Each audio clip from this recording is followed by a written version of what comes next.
I want to talk to you today about our sacred, holy, sovereign journey. I consider my journey in this world sovereign. That means sovereign means that God's in charge. God oversees everything that happens. He is laying out the plans. Nobody tells God what to do. He answers to no one. He has the plan. He is sovereign. He's above all and in all and over all. That means He's in charge. Even when it seems that, and there have been many times in history, and it may be the same today, and it may be in your life, where it seems that evil is strong, demonic power is pervasive, but God is still sovereign, and He is in charge. And the journey we have from birth to the grave in this world, where we lay our body down and receive our inheritance, and are promoted to our eternal reward, He is sovereign, and the journey is sovereign. I want to talk about how I learned about this and how I'm so grateful for it. Gratitude is part of the sovereign journey. When I am around people who have a sense that God is in control of their life, you know what it elicits? It elicits gratitude. I'm so grateful. This is the greatest day I've ever lived right here today. It's the greatest day. Y'all don't believe me, do you? You don't believe me. Is this a whole sanctuary of unbelievers? No. This is a new concept maybe. That this is the day. This is the day. This is the sovereign day. And God reigns without a rival on this day. And I am full of gratitude. I want to cultivate more gratitude. You know where I learned gratitude? From my mother. My mother believed in the sovereign journey. She believed that God was in everything. And she taught her 3 boys and 1 girl in Hampton, Virginia, about this. But you know what happens to us, even those of us who go to church and proclaim or profess to be Christians? We have spiritual amnesia sometimes. Amnesia is a bad disease of the mind and the heart. It means you forgot. You forgot. Now, before the sun sets on this day, one thing I know about everybody here has a mother. I'm positive of it. You have a belly button. Jesus did too. He was connected to his mother in utero. And all of us, now here's the thing about spiritual amnesia. Sometimes we forget where we've come from. We forget how the spiritual sovereign journey began. That God was moving behind the scenes before you were born. And that God wanted you to be here in 2025. He wants you to be here, or else you wouldn't be here, because He's in charge. And before this sun sets today, give thanks for your mother. I don't care what kind of mother she was. She might have been an unfit mother. She might have been an unaware mother. But give thanks for her and pray for her and give God gratitude and thanksgiving for her. And do something. I suggest something besides, if she's passed, something besides flowers. Do something for another person in the world who's still living in honor of your mom. So today, I want to dedicate this sermon to June Carpenter. Mom, she listens to me still. Mom, this sermon is for you, and it's about things you taught me. Thanks be to God. Remembering is crucial to spiritual development. You cannot develop strong spiritual muscles and spiritual stamina to withstand this evil day without remembering. You know what we did here today already? We've remembered the exploits of God. We've remembered how He has brought us this far by faith. We've remembered the sacrifice He made for us. We remember our baptism. We remember. We forget sometimes. We have spiritual amnesia. It reminds me of the couple. They were both getting up in age, and both had become a little forgetful. And one night, the man said to his wife, I think I'll go in the kitchen and get some vanilla ice cream and some hot fudge. And she said, you know you have a hard time remembering. You need to write it down. About 10 minutes later, he came back with a platter of scrambled eggs. She said, I told you should have written it down. He said, what are you talking about? She said, see, you forgot the toast. So, we forget, don't we?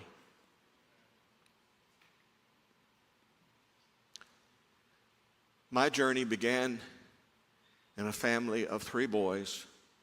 Later, 7 years later, when I was born, 7 years later, a girl came, the last of the Mohicans.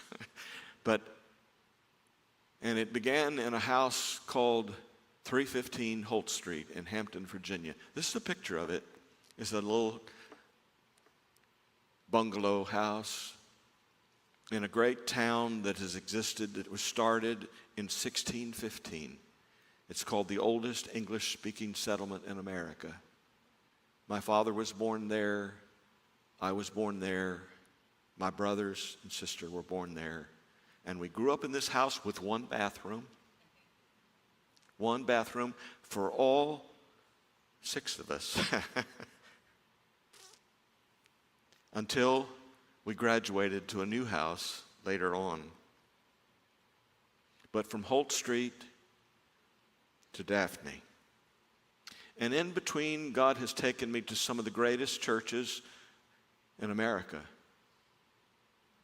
I've been privileged in my sovereign journey to pastor large churches, great churches, some challenging churches, but to come to Daphne, Alabama, 5 years ago, the 1st of June. So I have just a few days before celebrating my 5th anniversary as the pastor of this church. And it was a different kind of church when I arrived here. For some of you who don't know our history, it was a denominational church. It was a United Methodist church, and I had been a United Methodist minister for many years. And we left because it's better to obey God than man.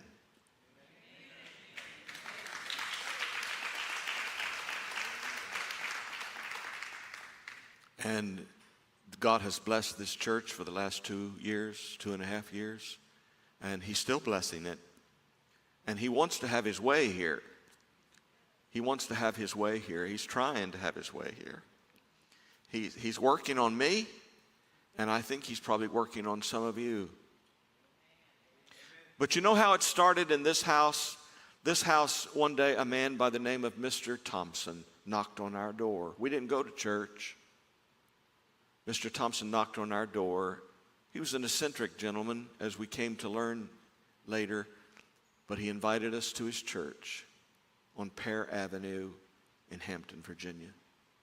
They were having a revival, and for some reason, my father accepted the invitation, and he went 1 night, 2 nights, many nights, and one of those nights, an invitation was given. My father was dominated by desire for sports, specifically baseball. He played semi-professional baseball. And his dream for his boys were that they would all be baseball players until that night. And my father took my mother's hand, and they came down to an altar like this. And they gave their hearts to Christ. And let me tell you, the sovereign journey continued because everything changed. Everything changed. His desires for his sons changed. So much so that every night of our life, because his pastor taught him, pray with your children every night. Read the scriptures to your children every night before you go to bed. And he did it. He didn't know any better than just to follow what the pastor said.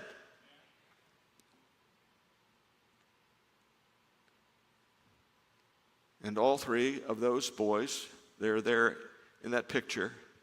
My mother, who has suffered a stroke in that picture, is sitting in a wheelchair. And my faithful father behind her. My colonel chaplain brother served 30 years in the United States Army preaching the gospel to soldiers. My brother Bill, the top left, pastored churches all of his life. And the guy down here in the corner has been pastoring churches for over 50 years. And the girl over here named Joy, 7 years younger than me, of all things married a pastor.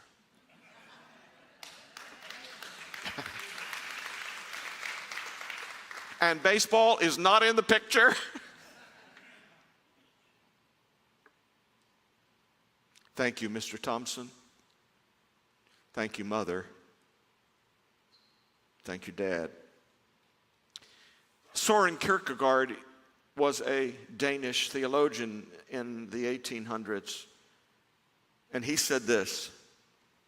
He said, live forward and understand backward.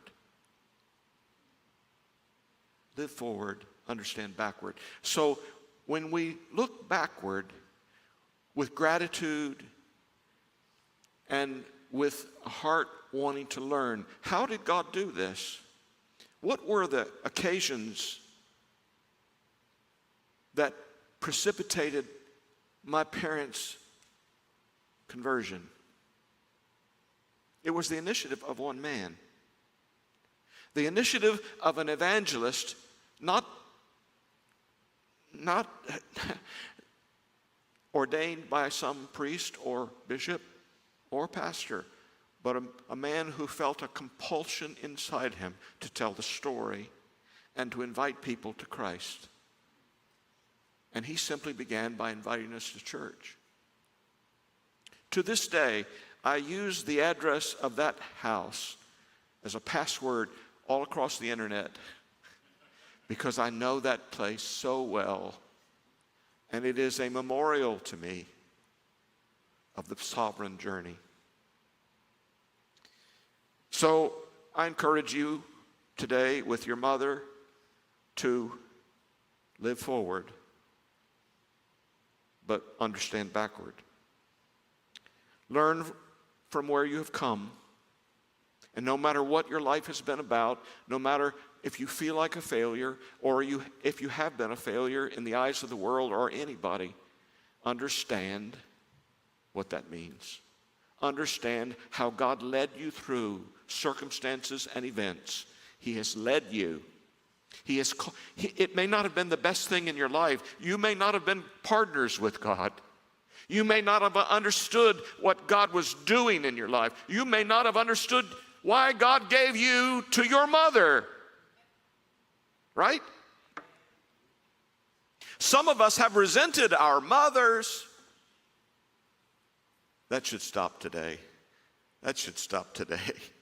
We should give thanks to God that He birthed us into this world, into terra firma, through our mothers.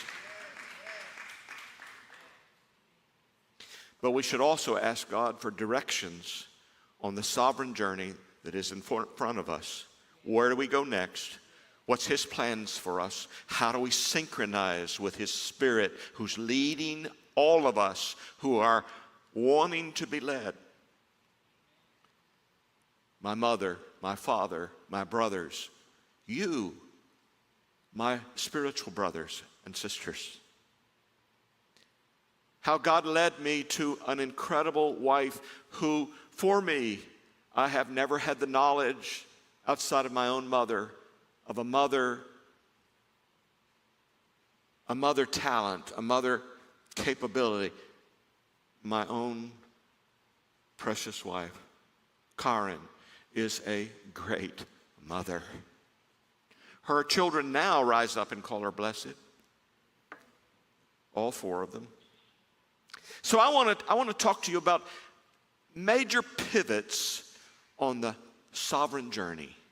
Things that the sovereign journey will teach you if you're open. If you want to learn about the sovereign journey and how to express God's sovereignty in your life and in the world, listen. First thing about the sovereign journey is you should major on mercy. You should major on mercy. Mercy is the God conspiracy to love you. God has conspired to love you. He is predisposed. His disposition is to show you mercy. That's what makes him tick.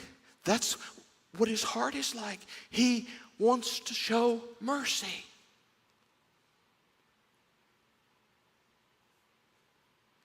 For it is God who decides to show mercy. Romans chapter 9, verse 16. We can neither choose it nor work for it. It just happens. An extravagant mercy has come my way, and I celebrate it with you here now. I'm a recipient of an extreme, extravagant mercy. A grace conspiracy. The insistent, persistent father of the rebellious prodigal. That's who he is. The do-what-it-takes Samaritan on the thief-infested highway. That's who he is. The seeking, never-rest shepherd determined to bring the one lost sheep home. That's who he is. Your life in this world, I just want to inform you, as if you never heard this before. Are you listening? It's mercy, not merit. You may work hard, I don't doubt that. You may work hard, you may earn money, but you will get nowhere outside of this world with merit. Heaven is not by merit. God's favor is not by merit. The writer of the hymn, Amazing Grace, John Newton, said famously to William Wilberforce in Great Britain, after God rescued him from a heart of a slave trafficker. He said, two things I am well aware of, two things I am convinced. I am a great sinner, and he is a great Savior. It's mercy.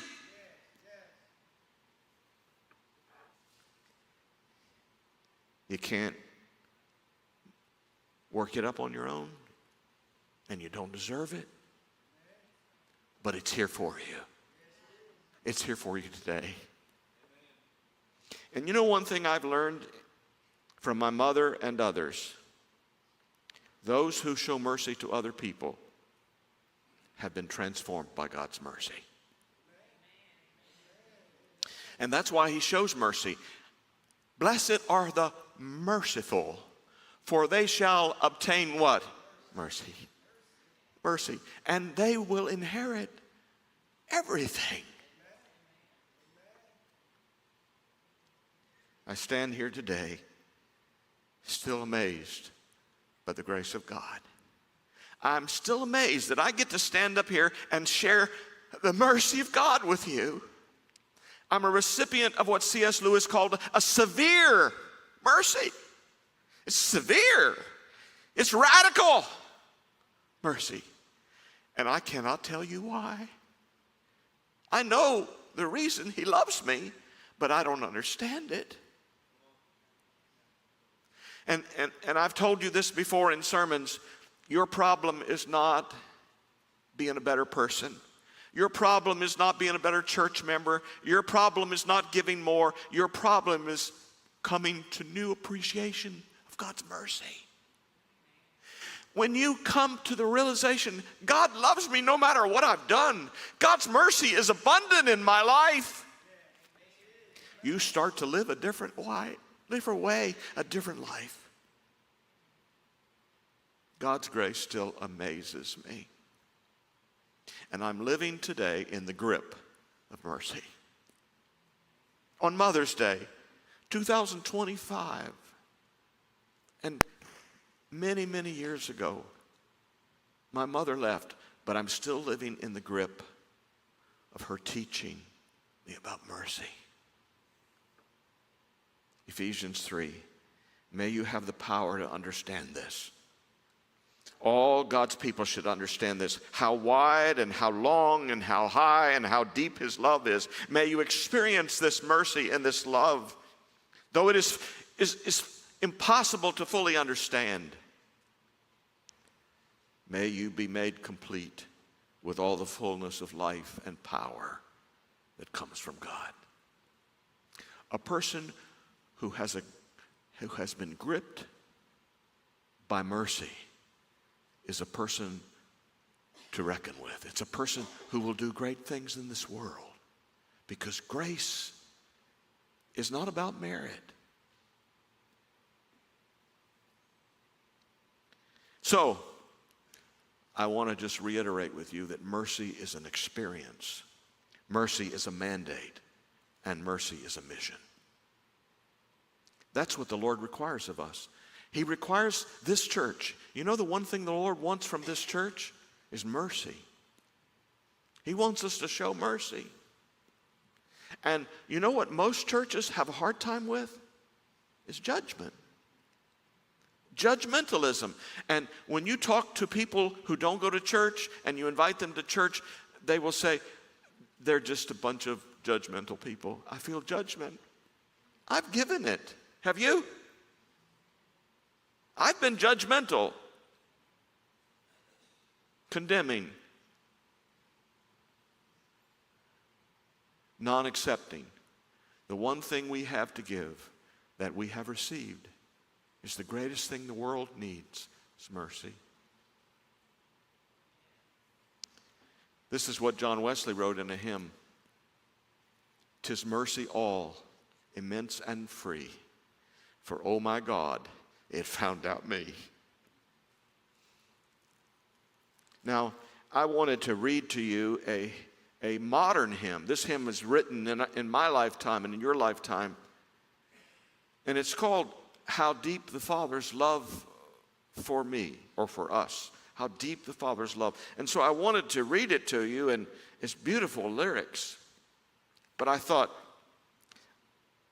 my reading cannot impact you, cannot influence you to really understand this mercy and this grace.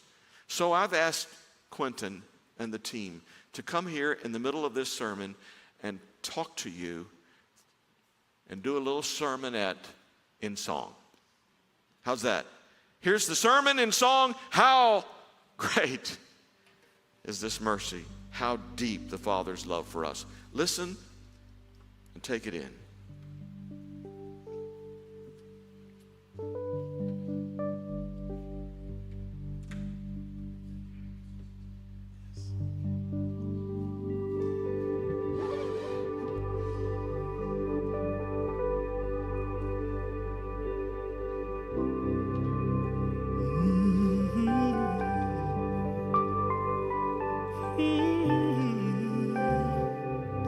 How deep the Father's love for us, how vast beyond all measure,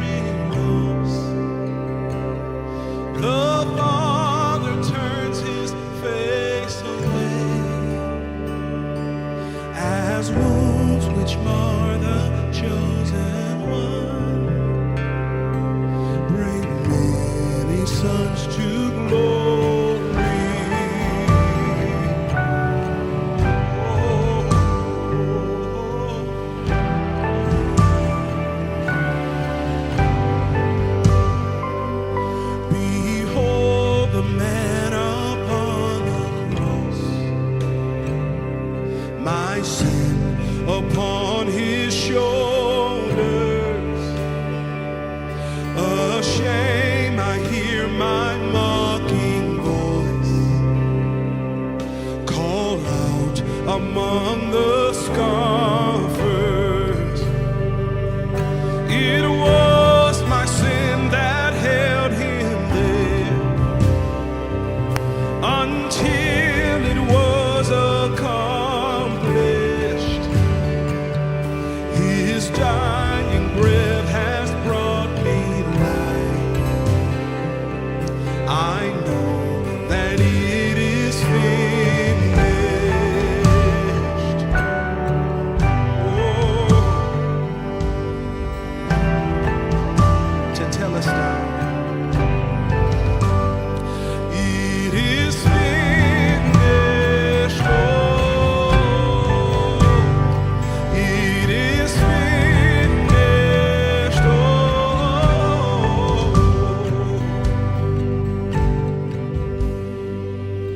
I will not boast in anything. No gift, no power, no wisdom. But I will boast in Jesus Christ, his death and resurrection.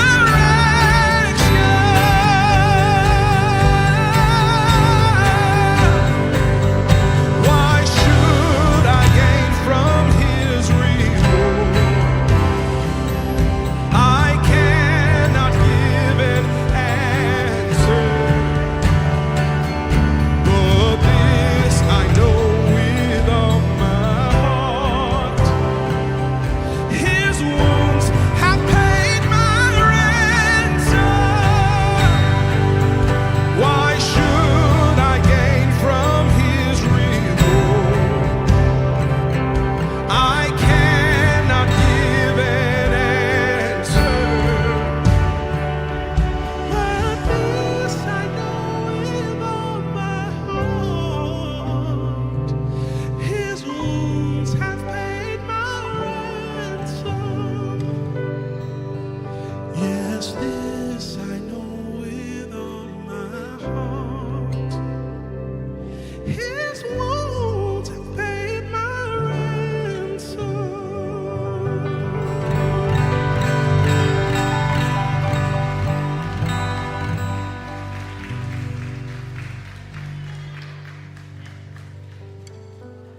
All of us in this room are as guilty can be. You're guilty of offending God and his holiness. But he's had mercy on you, and he forgives you, and he accepts you, and he loves you, and there's nothing you can do about it. And that's part of the sovereign journey. But there's more. On this sovereign journey, not only major on mercy, but trust his providence. This is the planning and guardianship of God. God's got you. He knows the way through the wilderness. He knows the way through the scrapes you're in. He knows the way to recover from the past you've had. He knows the way for you. I pray that from his glorious unlimited resources, he will empower you with inner strength through his Spirit, and then Christ will make his home in your heart as you trust in him, and your roots will go down deep into God's love, and it will keep you strong, and you will understand what Proverbs 16:9 says. We can make our plans, but it is God, the Lord, who determines our steps. You know, there's a lot of famous streets. When I first came to Alabama, I preached on this subject of mercy. First time I preached in a church on television and with 9,000 members, 5,000 people in attendance that day. I preached on this subject, and I still am amazed that I'm a part of it. And there are a lot of streets that have been, the stories of those streets have changed the world. Let me just recount some of them for you. Famous streets of mercy. One is the road to Emmaus. You know what the road to Emmaus was? This is when Jesus catches up with his despondent, discouraged, cast down disciples after his resurrection. They thought he was still dead, and he catches up with them, and he shares who he is over a table, over bread. The road to Emmaus, when God rescues a man on a road named Saul and changes his name to Paul, and he brought the gospel to all of us, Gentiles. There was a road called Straight in the New Testament. Has a tremendous weight to it. The road to Damascus, where Paul was changed. There's a road called Aldersgate in London, where the Wesleyan revival changed a nation's history. I went to New York City one day to John Street. John Street is in the financial district, and there's a little tiny chapel there. It's still there. It's in the middle of skyscrapers. It's just a small thing. And in the middle of all these skyscrapers, there it stands. And I went into that church, and I went into the basement. There was a museum of the history of the Christian religion. I saw a pulpit there. I saw history, artifacts of salvation there. And I climbed up into one of those pulpits, and I said, Lord, do it again. Do it for me. Remind me of what you've done. Remind me of the sacred journey. Azusa Street, you may remember, great story of how God revived this nation. What about Main Street, Daphne, Alabama? What about what happens here in this church? Can this church change this city? Can this church change the Eastern Shore? Can this church, it's not streets that change us. It's people who give street names new meaning. If you go to great places, you remember that he was born here. I've been to Illinois and to the town that some great politicians come from. And I saw him on horseback, and this is the guy. He came from here. People make streets famous. Streets don't make us famous. The Lord directs the steps of the godly. He delights in every detail of their lives. And though they stumble, they will never fall, for the Lord holds them by his hand. He leadeth me, oh blessed thought, the hymn writer said. So, I want to close with these two thoughts.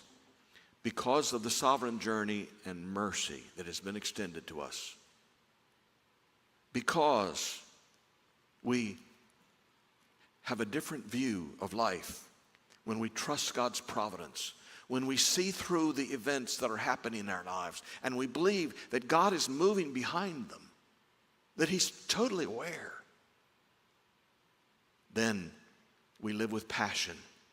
We live in the gravity of mercy. We live in the gravity of providence. God is here. God is going home with you today. God knows where you live. He knows where you work. He knows what you're going through. And may you have the power to understand this enormous love. Apathy, though, will kill you. There's a word in the New Testament in the Greek. It's called akadia. Akadia is, basically the definition of akadia is fatigue or exhaustion, spiritual and physical lethargy, listlessness, dispersion of thoughts, inattentively immersed in useless activity. Is that you? Immersed in useless activity, living your life for no purpose at all, listless, no passion, no joy. No, your get up and go has left. It can change if you discover mercy. If you understand the sovereign journey.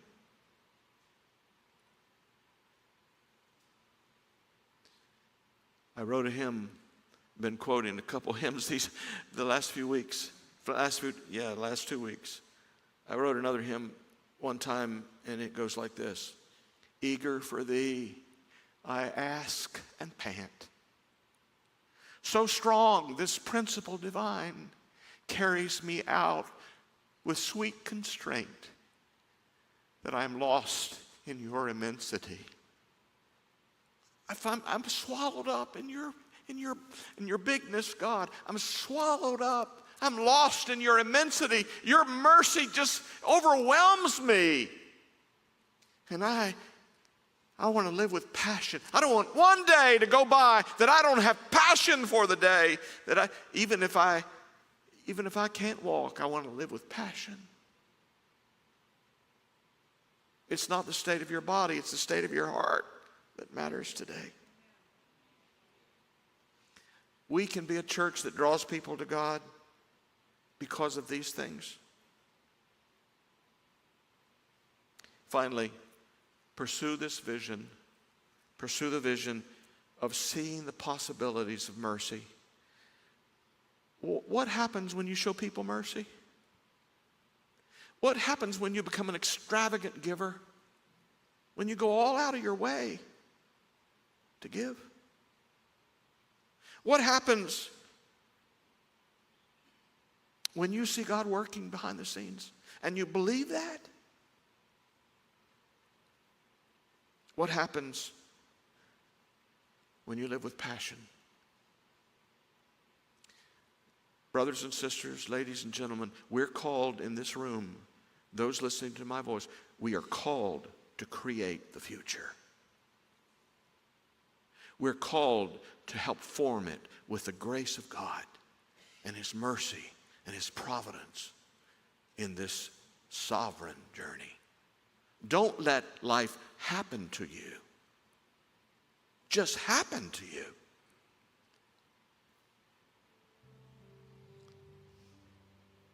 John 15:8 says, when you produce much fruit, you're my disciples. And this brings glory to the Father. When you do something with your life because you have been a recipient of divine grace. So church becomes a place where the love of God is transforming and healing and igniting passion and deepening knowledge and embracing the stranger and celebrating faith and sending out servants. That's what happens when we're part of a church that believes in that. We get excited. I loved the worship this morning, the praise that rose from this place. Some of you were excited. Really? What's wrong with you? What's happened to you? What's happened to you? A woman was teaching Vacation Bible School where the class was interrupted by a new student, arrival of a new student that she didn't know. And the little boy had one arm missing. And since the class was well underway, she didn't have the opportunity to learn his story or what was the problem or what caused it. She was nervous and afraid that the other children would comment on his handicap and embarrass him. And there was no way to caution them as she proceeded as carefully as possible. And so when the class came to a close, she began to relax. She thought, well, we've made it. And she asked the class to join her in a little ritual. Let's make our churches, she said, let's make our churches. And you know, we've all done this. Put our fingers together. Here's the church and here's the steeple. And you open the door and see all the people. And they each folded their hands and began to recite. Here's the church and here's the steeple. Open the doors and see all the people. And the awful truth dawned on her. I have done what I was afraid the students would do. This little boy couldn't put two hands together. And as she stood there speechless, a little girl sitting next to the boy reached over with her left hand, and she placed it next to his right hand, and she said, "Davy, let's make church together. Let's make church together." And so I say to you today, some of us are weak in certain areas. Some of us have gifts in areas that others do not. Let's put it all together. Hey, my hand and your hand and our hands together, we can do this. We can do this empowered by the Holy Spirit. I'll put my heart with your heart, okay? For those of you whose strength is waning, you're not as strong as you used to be when you were 30. And then we got some 30 years old who can come alongside of us, and they can strengthen us physically, and we can strengthen them with knowledge and experience and with mercy. And we realize we're all on this sovereign journey, and the propulsion of the Holy Trinity is pushing us. It's moving us forward, informed by the grace of God in the past. What do you say? Let's make church together.